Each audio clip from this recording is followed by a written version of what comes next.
To listen to American Scandal 1 week early and ad-free, join Wondery Plus in the Wondery app. Download the Wondery app in your Apple or Google Play mobile app store today. A listener note, this episode contains references to suicide as well as graphic descriptions of medical experiments. It may not be appropriate for younger audiences. Wondery.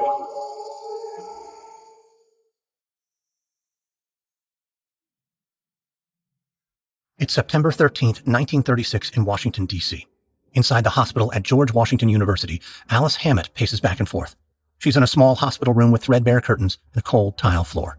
It's lifeless and quiet, and Hammett feels deeply uneasy. Hammett glances at her overnight bag, which sits in the corner of the room. She knows that it's almost time for her to fall asleep, but that seems impossible. Hammett can't get her mind to stop racing. Tomorrow morning, she is scheduled to have a surgery that could change her life, and change is what she needs. For decades, Hammett has lived with intense emotional pain. It's often unbearable. Her suffering began years ago when her child grew ill, then died. He was only 2 years old. Hammett had started to recover, but then she suffered another tragedy. Her sister murdered her own husband and then died by suicide. Hammett was consumed by pain. She has panic attacks and fits of crying. She often can't fall asleep or even sit still. Entire months can slip by in a haze. It's a miserable way to live, and recently her husband snapped. He said he couldn't take it anymore, and he threatened to place her in a mental asylum. The threat was terrifying. Hammett couldn't imagine being locked up, spending the rest of her life surrounded by madness. She knew she had to do something. So Hammett met with a neurologist and begged for help. The doctor, Walter Freeman, surprised her and said there was a new type of treatment called psychosurgery, and he said it could fix her problems. Hammett immediately agreed to go through with the surgery, scheduled for tomorrow. But now, as she paces around her hospital room, Hammett is having second thoughts. She needs to speak with Dr. Freeman. The door opens and Freeman enters the hospital room. He looks like a professor with his wire glasses and short goatee. He approaches Hammett with a charismatic smile. Alice, how are we this evening? Oh, Dr. Freeman, I'm not good. Anxiety is worse than ever. Well, that's why we're going to perform this operation. That's what I'm nervous about. I'm sorry, but I just can't go through with it. Freeman gives Hammett a calm and reassuring look. Now, Alice, I know you're scared, but let's think back. Remember the analogy I used? The one about the wires. Yes, that's right. You said my brain has some bad wires between the emotional parts and the frontal lobes. Yeah, that's exactly right. Think of it like a short circuit. That's the source of your pain. And the good news is we can fix it. Yeah, it's like a machine. All we have to do is snip those bad wires. That's what I'm afraid of. It sounds too simple. But have you done this before? What about your other patients? Were they any better? What were the side effects? Alice, my dear, take a deep breath. Let's calm down. And remember, we're talking about science. It's unambiguous. This procedure has a brilliant track record. So of course, take a moment, let yourself think it through. But just remember that after this operation, you will be back to normal. You'll be happy, carefree, after so many years of pain. And you'll be very, very far from any kind of mental asylum. Hammett feels herself tensing up. She's still deeply uncomfortable. She knows that if she undergoes this procedure, the nurses will have to shave off all her hair. She won't just feel like a freak, she'll look like one. But she's not only afraid of losing her hair. There's a real risk that this procedure could destroy her mind, that it would harm her in ways that she could never recover from. This fear begins to overwhelm her. When suddenly Dr. Freeman lays a hand on her shoulder. As she looks into his eyes, she can see that Freeman is poised and confident. He's entirely sure of himself. Hammett begins to think that maybe these are just nerves. She's overthinking the whole thing. Dr. Freeman is probably right. Even if this operation is risky, it's better than the alternative. She can't fathom spending the rest of her life in a padded room listening to people shriek and howl. So Hammett takes another deep breath and nods. She tells Freeman that she's ready to move forward. Tomorrow morning, she'll go through with her operation.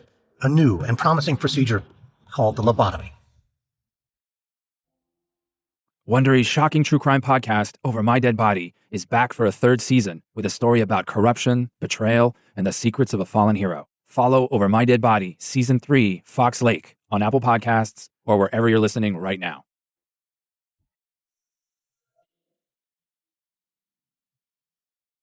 From Wondery, I'm Lindsey Graham, and this is American Scandal.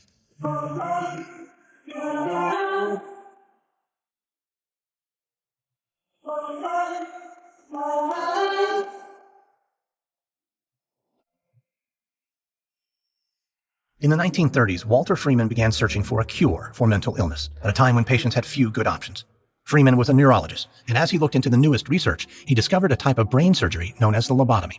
The procedure involved severing physical connections in the brain. And to Walter Freeman, the lobotomy seemed like it could be a silver bullet. But Freeman wasn't trained in surgery, so he recruited a neurosurgeon named James Watts to help pioneer the operation. Freeman began administering lobotomies for more and more patients, but he grew frustrated with the pace of his progress. And so he began to experiment with a new procedure, one that could be performed quickly, even if it was more dangerous. This is episode 2, Trial and Error. It's September 15th, 1936 in Washington, D.C. Inside the hospital at George Washington University, Walter Freeman stares in horror at one of his patients. It's Alice Hammett, the woman who went through a lobotomy just yesterday. Hammett should be awake right now, but instead, she's lying in a coma. Freeman can't figure out why. He lifts one of her bandages and checks the wounds on her bald head. There's no sign of infection. He raises her eyelids and shines a light into her eyes. Her pupils dilate exactly as they should. Next, he scrapes a key across her bare foot. He watches as her toes curl down. Freeman steps back. He doesn't know what to make of this. Hammett's reflexes all appear to be normal. She should be fine, and yet nothing can rouse her. Freeman falls into a chair, thinks back on the operation yesterday. It was his very first lobotomy, and everything seemed to be going perfectly. Freeman's partner, James Watts, operated with incredible precision, and after the operation, Hammett had regained full consciousness. But suddenly, she started vomiting and lost control of her bladder. Finally, she fell into a coma. Freeman stares at Hammett, unconscious in her hospital bed. He knows this could be a disaster. This was their first attempt at a lobotomy, and if their patient is brain dead, or if God forbid she dies, then this whole experiment will be over. They'll never be allowed to perform a lobotomy again. Time seems to drag on as Freeman considers the worst case scenarios. But then about an hour later, Freeman hears something. He looks over and sees that Hammett is stirring. Freeman leaps to her side. He begins calling her name, trying to bring her back to consciousness. There's a knock on the door, and a nurse peeks inside the room. Freeman orders her to go find the patient's husband. Soon, the husband arrives, and Hammett continues to show signs of waking up. But Walter Freeman knows it's not yet time to celebrate. They still have to see if Hammett's mind is intact. Freeman points to Hammett's husband and asks the now awake woman who he is. For a moment, Hammett squints and cocks her head sideways. She doesn't seem to recognize him. But then her face relaxes, and she whispers, "He's my husband." Freeman feels an incredible relief. But now it's time to learn whether the lobotomy was actually successful. So Freeman asks Hammett about her mood. He wants to know if she still feels anxious. Hammett shakes her head, says she doesn't have any anxiety.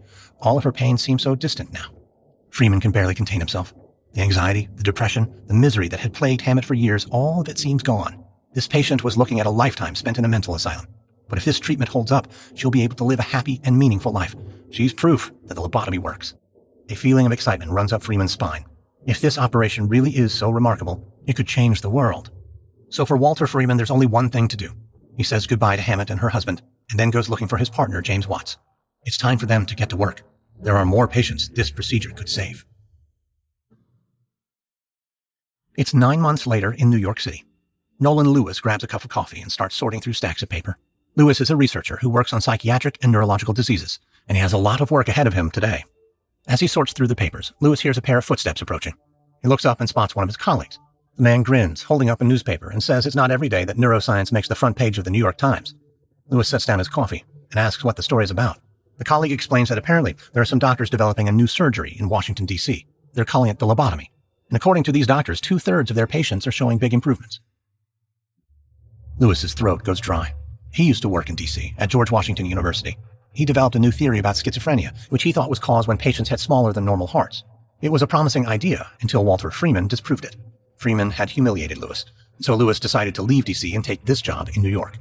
So suspiciously, Lewis asks his colleague which doctors are developing the surgery.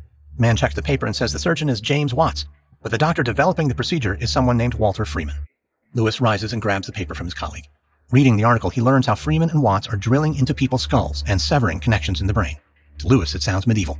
There's no talk about ethical reviews or safety tests, and no one seems to be considering the biggest problem he sees. If the patients are mentally ill, they couldn't be able to give consent for the lobotomy.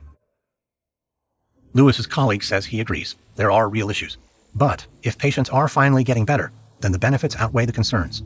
Lewis pushes back, reminding his colleague that it's far too early to claim that this procedure works. It hasn't been tested nearly enough. Lewis's colleague shrugs, and as he turns to leave the office, he says that they'll see. It could be a revolution, and Lewis shouldn't be so quick to write it off. The colleague walks away, leaving Lewis fuming. The New York Times is making Walter Freeman look like a hero, but they're not asking important questions that could be the difference between life and death. Lewis knows he can't sit around and do nothing. He picks up the phone and asks the operator to patch him through to Washington. He still has some friends in the city, and he needs to warn them to keep an eye on Walter Freeman. It's a cold November morning 4 years later. In northwest Washington, D.C., James Watts steps up the front stairs of a row house. He takes out his keys and enters the building where he and Walter Freeman run their medical practice. Watts steps inside his office and takes off his coat. He feels grateful. It's a cold one outside, but in his office, it's already warm and pleasant. He likes it that way, even if the heat is expensive. But he has no trouble paying the bills.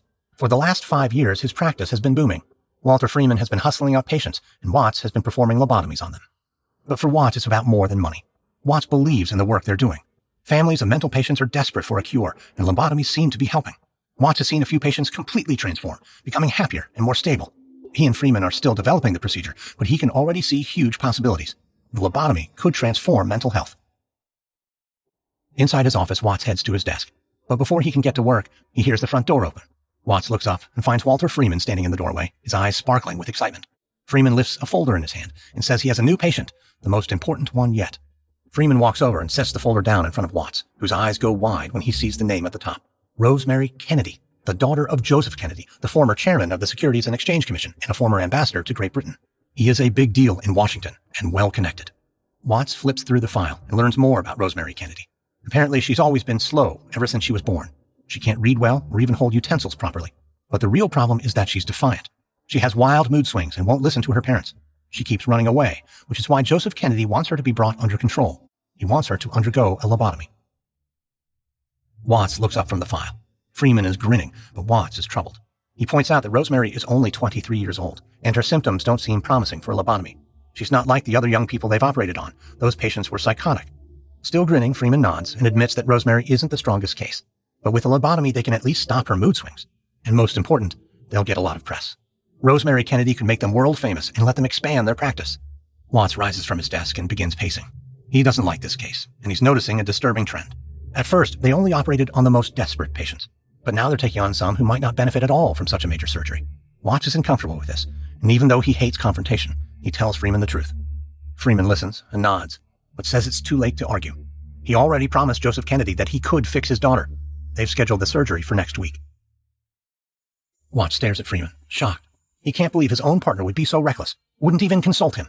Watts hates to fight, but he reminds Freeman that he is the surgeon. He's the one in charge, and they're not doing this surgery.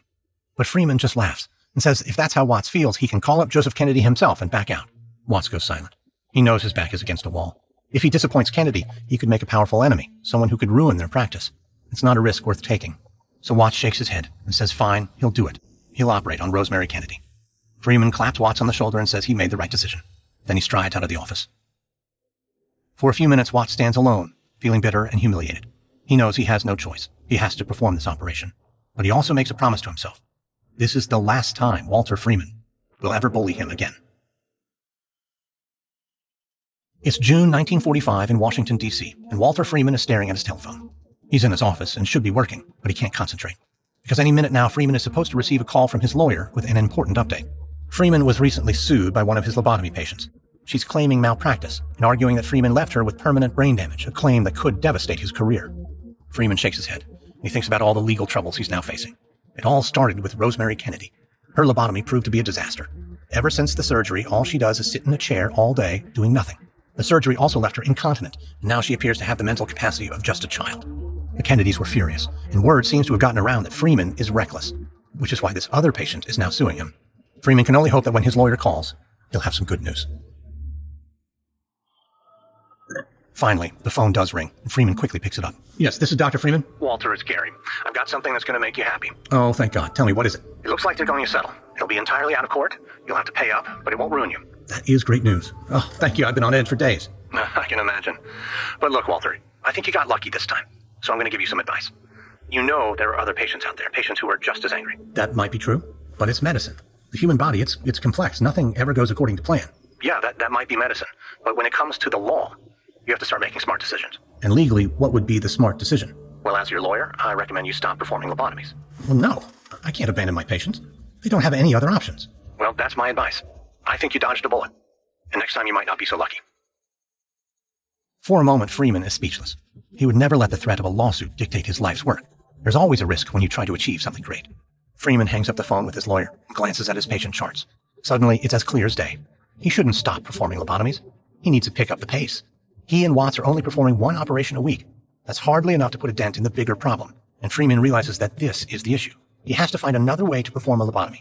He needs to bypass the surgeons and hospitals, everyone who slows down the process. Freeman grabs his bag and heads for the door. But he doesn't have time to go home to see his wife.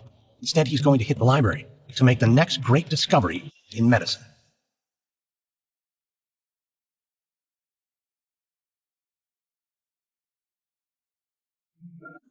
It's October 1945 in Washington, D.C. James Watts takes a seat across from a young woman who has a pained look on her face. She fidgets with her hands and starts to get choked up as she glances around Watts' office. It's no surprise why she's so upset. The patient has a brain tumor, and it's grown large enough that it's causing her to lose her vision. Watts can only imagine the terror she's feeling. But Watts is a neurosurgeon, and he's excited to share some good news with her. He explains that he's going to remove the tumor, and that there's a very real chance that she'll regain her vision and be able to return to a normal life. The woman looks away, and then smiles as a tear trickles down her cheek. She wipes her nose with the side of her hand, and Watts reaches over to give her a handkerchief. The woman laughs self-consciously as she blows her nose. And with tears still welling in her eyes, she thanks Watts from the bottom of her heart. This is a proud moment for James Watts. He loves when he can actually help a patient, but it's a feeling that's grown increasingly rare. He's still performing lobotomies, and while sometimes the operation can be helpful, patients often backslide. At the same time, Watts' partner, Walter Freeman, keeps trying to push lobotomies on more and more patients, including those who don't truly need the operation. Watts knows that other doctors are starting to take notice. It's upsetting, and he can feel a strain developing between him and Freeman. In his office, Watts continues talking with his patient about her brain tumor. When suddenly the door swings open. Walter Freeman enters carrying a large book. James, sorry to bother, but look at this. Walter, I'm with a patient. I know, and ma'am, I am sorry, but James, please, I need a minute. Just 1 minute. Before Watts can say a word, Freeman leads the patient out of her chair and back into the waiting area. Then he returns with a grin. Okay, look, Watts, it's all right here in this book. Walter, what the hell's going on? Freeman opens the book and flips to an earmarked page. Now, think, what's the one problem with lobotomies? The one problem? I can think of a few. James, come on.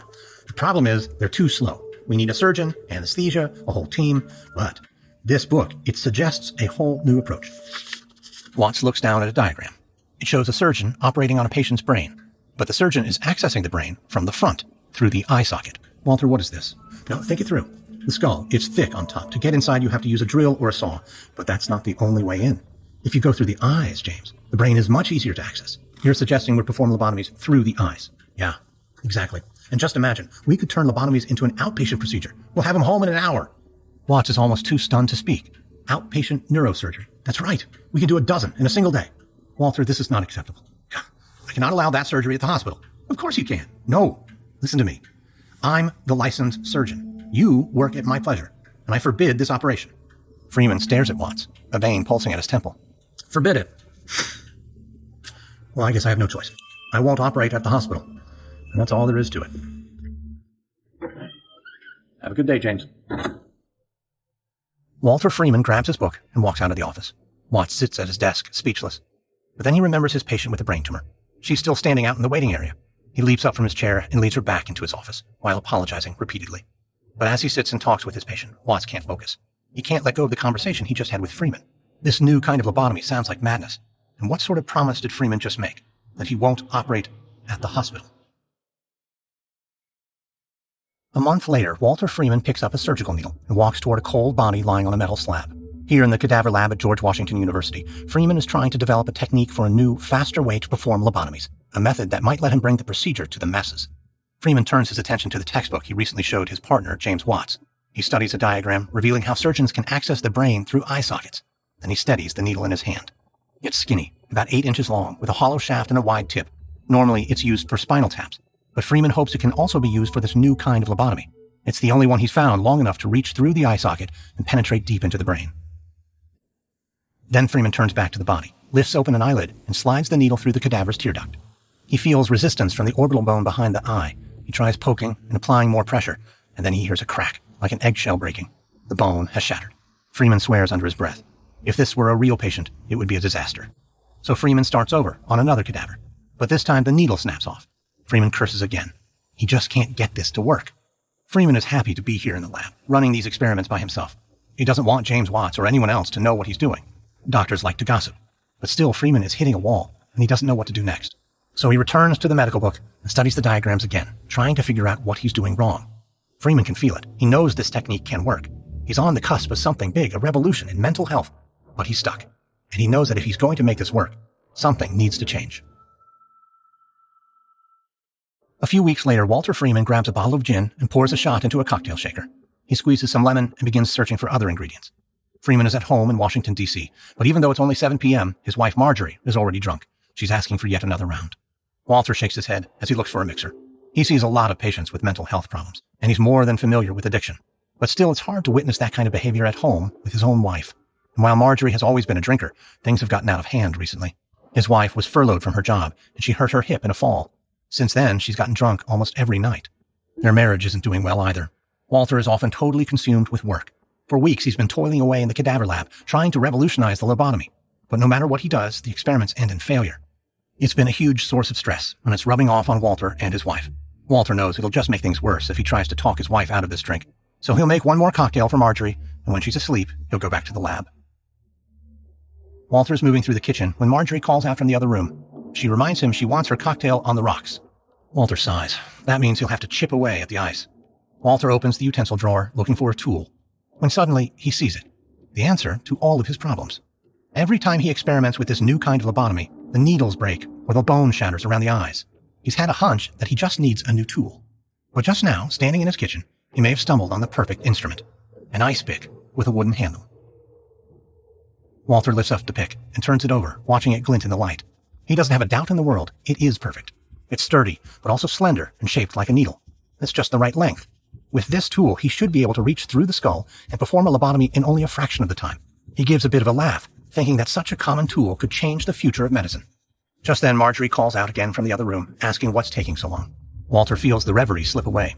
He realizes he's still in his kitchen and hasn't finished making the drink.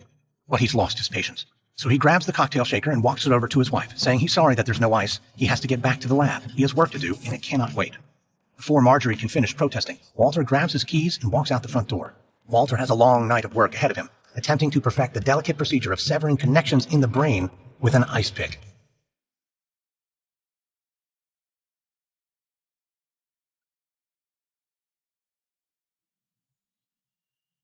It's March 1946 in Washington, D.C. Walter Freeman is waiting in the alley behind his office. It's an unflattering sight. The alleyway is full of overflowing trash cans and leaky pipes. From the shadows, he hears the rustling movement of rats. Freeman doesn't normally meet new patients in a setting like this, but this is anything but a normal situation. Any minute, Freeman is supposed to meet with a patient who needs a lobotomy, but this time Freeman's partner, James Watts, won't perform the operation, and it won't take place in a hospital. Instead, Walter Freeman himself is going to perform the lobotomy using the technique he just pioneered. He'll use an ice pick to navigate through the patient's eye socket and access her brain. It'll be quick, taking no more than an hour, and Freeman will perform the operation in his own office, right above the office of James Watts. That's why he has to be stealthy. He can't let Watts or anyone else see him, because while Freeman is a doctor, he is not a surgeon, and performing neurosurgery in his own office could spell big trouble. A few minutes pass by, and finally Freeman hears the clicking of women's shoes on the pavement. Freeman looks over and sees his new patient approaching in the alley. Her name is Helen Mortensen, and she has short brown hair and a nervous look on her face. She suffers from terrible anxiety. That's why she's here to get the operation. But Freeman knows it doesn't help that they're meeting in the alley like criminals. Mortensen is alarmed by the surroundings, asking timidly why they couldn't just meet in his office. Freeman can't tell her the truth, that this operation is a secret and only the third he's performed. Instead, he tells Mortensen that the front stairway is under construction, but she shouldn't worry, it's just an inconvenience. Mortensen nods and Freeman leads her through the back entrance. Midway up the stairs, Mortensen begins to ask another question, but Freeman shushes her. He knows that James Watts is working in his office on the first floor, and he can't let Watts know that this operation is taking place. Watts would probably try to shut it down. Finally, doctor and patient step into Freeman's office. As she takes a seat without prompting, Mortensen begins talking about all her recent troubles. She's grown scared of her own shadow. Her anxiety is through the roof. She can't work. She can't ride the bus. She can't even go to the grocery store without having a meltdown. As she talks, Freeman gathers his equipment. Everything is ready for the quick lobotomy he's about to perform. Freeman then takes a seat in front of Mortensen and lays a hand on her shoulder. He tells her that her anxiety is about to be a thing of the past. She can soon go back to living a normal life, but Freeman needs to know, is she ready to make that change? Mortensen swallows hard and looks down. For a moment, Freeman worries that Mortensen has cold feet, that he'll have to work his charm to convince her to go through with the operation. But in the end, he doesn't need to say anything. Mortensen looks up, and in a quiet voice, she says she can't live like this anymore. She's ready. Freeman pats her on her hand and rises. He then grabs a set of electrodes and applies them to her temples. Mortensen is beginning to sweat. This is normal, merely a sign that she's nervous. But Freeman knows that soon this patient will be a changed woman. She'll finally have her life back. With the electrodes in place on her temples, Freeman hits a switch on a small box. Mortensen's body suddenly jolts, and she falls quiet and unconscious. She's now ready for the procedure. Freeman heads over to his desk and grabs his ice pick. He also grabs a wooden mallet, and then he kneels down next to his patient. Freeman has to admit this is thrilling. Of course, he's practiced this operation on cadavers, using an ice pick for this kind of quick lobotomy. But an operation on a living, breathing person is something else entirely. He's only performed this new kind of lobotomy twice before, and the risks are very real. With life and death now on the line, Freeman can feel his senses grow sharp. He's focused and clear-headed. He moves quickly. He slides the ice pick through the patient's tear duct and taps it with a mallet to get through to the brain. Then he swings the pick back and forth, which severs the brain tissue. Freeman repeats this on the other side, and soon the operation is done. He's given Mortensen a full lobotomy, and it took only about 20 minutes.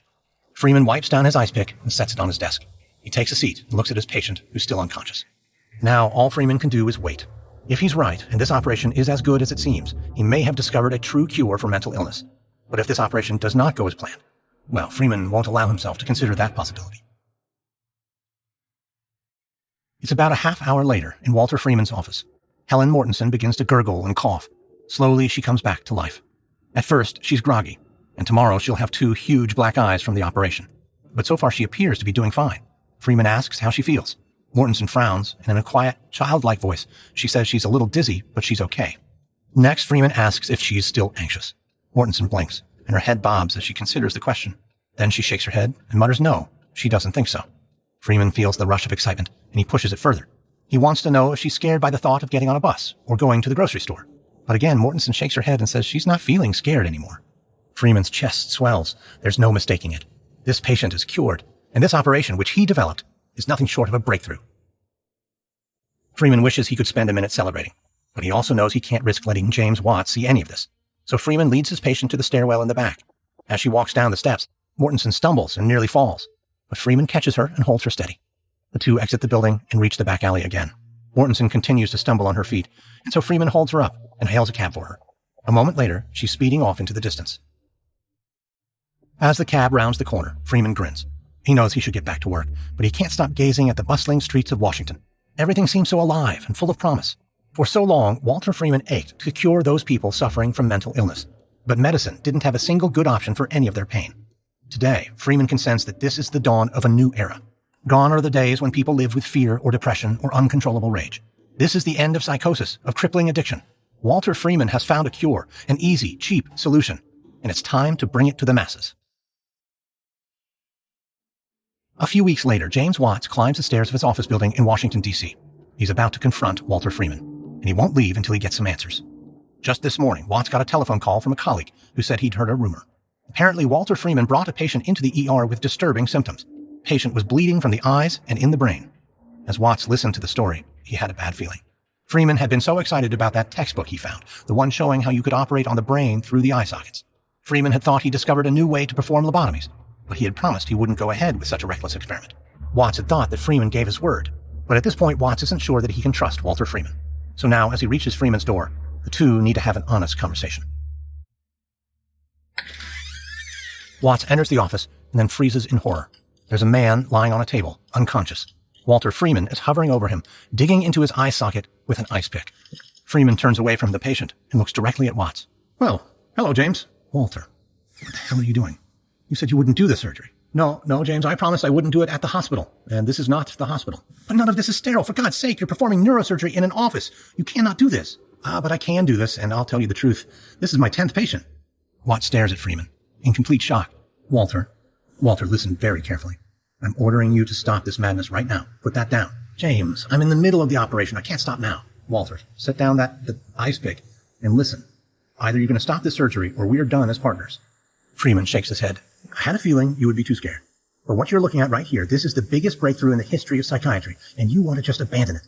Well, history doesn't remember the people who are timid, James. No one's ever going to remember you. Watts feels his breath grow short.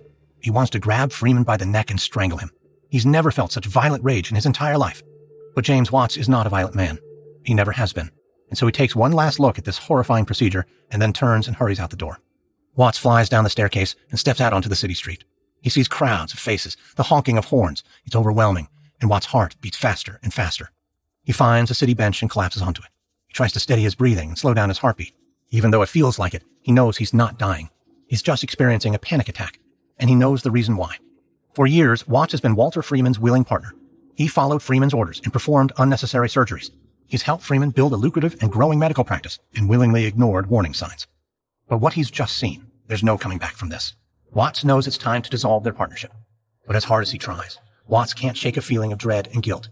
He fears that this is too little, too late.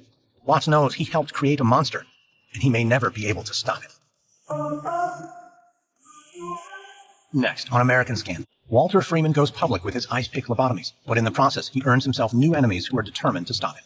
From Wondery, this is episode 2 of the Ice Pick Surgeon for American Scandal. If you like our show, please give us a 5-star rating and leave a review, and be sure to tell your friends. Follow American Scandal on Apple Podcasts, Spotify, Amazon Music, the Wondery app, or wherever you're listening right now. Listen ad-free by joining Wondery Plus. You'll also find some links and offers from our sponsors in the episode notes. Supporting them helps us keep offering our shows for free. Another way you can support the show is by filling out a small survey at Wondery.com/survey to tell us what topics we might cover next. You can also find us and me on Twitter. Search for hashtag American Scandal or follow me at Lindsay A. Graham. Lindsay with an A, middle initial A. Be sure to listen to my other podcasts too, American History Tellers and Business Movers. A quick note about our reenactments. In most cases, we can't know exactly what was said, but all our dramatizations are based on historical research. If you'd like to learn more about Walter Freeman and other scandals in science, we recommend the book The Ice Pick Surgeon by Sam Keene. American Scandal is hosted, edited, and executive produced by me, Lindsay Graham, for Airship. Audio editing by Molly Bach. Sound design by Derek Behrens. Music by Lindsay Graham. This episode is written by Sam Keene, edited by Christina Malsberger. Our senior producer is Gabe Riven. Executive producers are Stephanie Jens, Jenny Lauer Beckman, and Hernan Lopez for Wondery.